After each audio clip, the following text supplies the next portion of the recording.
Praise the lord. పరిశుద్ధతలో మహనీయుడు, వేల్పులలో మహాగణుడగు క్రీస్తు యేసు నామములో మీ అందరికీ పునరుత్థానపు బలము శుభము కలుగునుగాక. ఈ దినపు యేసయ్య జీవపు మాట 66వ కీర్తన చరణం. నేను నీ మందిరములోనికి వచ్చెదను. దేవుని ఇంటిని గూర్చి ఆసక్తి కలిగి దేవుని మందిరమును ప్రేమించుచు ఆయన ఆలయములో ఆయనను ఆరాధించుచు నిత్యము ఆయన సన్నిధిని అనుభవించుచున్న నా దేవుని మందిరమును ప్రేమించు వారలారా, ఆయన కార్యములు ఎంతో భీకరమైనవి. సర్వలోకము ఆయన నామమును కీర్తించును. నరుల ఎడల ఆయన జరిగించు కార్యములు చూడగా ఆయన భీకరుడై ఉన్నాడు. కావున నిత్యము ఆయన నామము కీర్తించుచు సన్నుతించుచు గొప్ప స్వరముతో ఆయన కీర్తిని వినిపించెదము. మనమందరము ఆయన కనుదృష్టి ఎల్లప్పుడూ ఉంచుచున్న, ఆయన మనస్సు నిలుపుచున్న, ఆయన నామము సదాకాలం ఉన్న ఆయన పరిశుద్ధపరిచి ఉన్నటువంటి మందిరములోనికి వచ్చేదము. అవును ప్రియులారా, మన పితరులు యెహోవా మందిర ఆవరణమును చూడవలనని వారి ప్రాణం ఎంతో ఆశపడెను. ఆయన మందిర ఆవరణములో ఒక్క దినము గడుపుట 1000 దినముల కంటే శ్రేష్టమైనదిగా ఎంచిరి. భక్తిహీనుల గుడారములు నివసించుట కంటే ఆయన మందిర ద్వారం యొద్ద ఉండుట ఇష్టముగా భావించిరి. ఆయన మందిరమందు నివసించువారు ధన్యులుగా భావించిరి.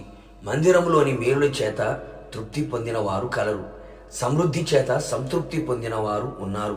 చిరకాలం యెహోవా మందిరములోని నివాసము చేయాలని వాంఛతో ఎదురు చూచిన వారు తన ఇంటి కంటే, తన సుఖ సౌఖ్యము కంటే, తన కలిగిన సమస్తము కంటే దేవుని మందిరమును ఎక్కువగా ఎంచి విలువ ఇచ్చి విలువైన వారిగా మారిన వారు కలరు. ఒక్కసారి ఆలోచించు నా దేవుని బిడ్డ, నువ్వు దేవుని మందిరం ఎడల ఎంత మక్కువ కలిగి ఉన్నావు, ఎంత విలువ ఇచ్చుచున్నావు, ఎంతగా ప్రేమించుచున్నావు. ఇహమందు ఉన్న దేవుని మందిరములో నీవు లేకపోతే పరమందు ఉన్న ఆయన ఆలయములో ఎలా చోటు సంపాదించుకొనేదవు? మందిరమునకు దూరమై లోకమునకు లోకములో ఉన్న వాటికి దగ్గరై అపవాదికి బందీగా మారావా? లెమ్ము, దేవుని మందిరమునకు రమ్ము. ఆయన చేసిన మేలులను బట్టి, ఉపకారములన్నిటిని బట్టి కృతజ్ఞతాస్తుతులతో ఆయన మందిరములోనికి వెళ్ళెదము.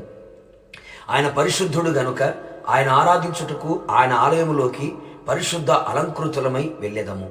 మందిరము పరలోకపు గవిని గనుక ఆయన అక్కడ ఉన్నాడు గనుక భయముతో వణుకుతో ఆయన మందిరములోనికి వెళ్ళి ఆయన మాటలు ఆలకించెదము. ఆయన బోధించగా వాటి ప్రకారము నడిచెదము. అపాదమస్తకం నీకే అంకితమని సంపూర్ణముగా ఆయనకు సమర్పించుకొనేదము. సంతోషముగా ఉత్సాహ ధ్వనులతో ఆయన ఆవరణములో ప్రవేశించెదము. దేవుని మందిరం ఎడల నిర్లక్ష్యము, అలక్ష్యము, చిరాకు, సనుగులు, గొనుగులు లేక ఆయన ప్రభావమును, సన్నిధిని, తేజస్సును, సంపూర్ణ సంతోషమును అనుభవించుచు ఆయన నిత్య రాకడకు సిద్ధపడెదము. ప్రార్థన. ఇశ్రాయేలు స్తుతుల మీద ఆశీనుడు అయిన నా ప్రియ పరలోకపు తండ్రి, నీ పరిశుద్ధమైన పుణ్యనామాన్ని బట్టి కృతజ్ఞతాస్తుతులు చెల్లించుచు ఉన్నాం. అవును ప్రభు, ఈ పునరుత్థానపు దినమున మీ సన్నిధిని కూర్చిన మక్కువ, నీ మందిరాన్ని కూర్చిన ప్రేమ, ఆసక్తి ఒక్కొక్కరు గుండెల్లో మండునట్లుగా మీరు చేయమని ప్రార్థిస్తున్నాం. అవును తండ్రి, మేమంతా కృతజ్ఞతాస్తుతులతో, పరిశుద్ధమైన అలంకారముతో, సంతోషముతో, ఉత్సాహముతో మందిరమును ప్రేమించిన వారమై నీ మందిరములో కనబడినట్లుగా మీరు కృపదయించమని ప్రార్థిస్తున్నాం. ఎల్లప్పుడూ మీ మనస్సు, మీ దృష్టి మా మీద నిలిచి ఉన్నట్లుగా పరలోకపు గవినిగా ఉన్న మందిరంలో నాటబడిన వారమై మీరు ఆకడకు సిద్ధపడి మీతో యుగయుగములు ఉన్నట్లుగా కృప మెండుగా నిండుగా దయచేసి మహిమ పొందమని యేసు నామములో అడిగి పొందుకొని ఉన్నాము తండ్రి, ఆమేన్. నిశ్చయముగా మీరును మీ కుటుంబ సభ్యులందరూ యెహోవా మందిరములో నాటబడి వర్ధిల్లుదురు గాక. God bless you.